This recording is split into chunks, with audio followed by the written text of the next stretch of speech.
À présent, la lecture croisée des journaux de ce 5 juin à lire à la une la mort suspecte du journaliste camerounais Samuel Ouazizi. Nos confrères se sont également intéressés à la sortie médiatique du CODER et du mouvement associatif du CDP. Revue de presse signée Aimé Solange Digma. Présidentielle de 2020, Alpha Yago et compagnie déblaient le terrain pour Eddy, titre l'Observateur Palga. Le mouvement associatif du CDP exprime son soutien à Eddy Kombouego, précise le quotidien. D'après ce mouvement, indique le pays, le MPP a menti à la jeunesse du Burkina.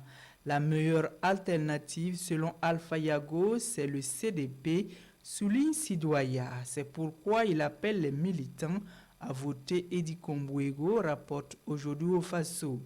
Des élections couplées sur fond d'insécurité et de crise sanitaire, c'est insultant pour le peuple, rétorque Herman Yamouego de la Coalition pour la démocratie et la réconciliation nationale, la CODER, dans le journal Le Pays.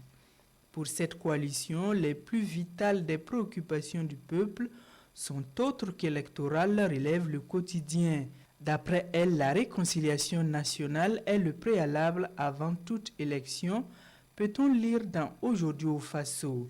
La CODER exhorte donc le président du Faso dans l'Observateur Palga à enclencher le processus de réconciliation nationale le plus tôt possible.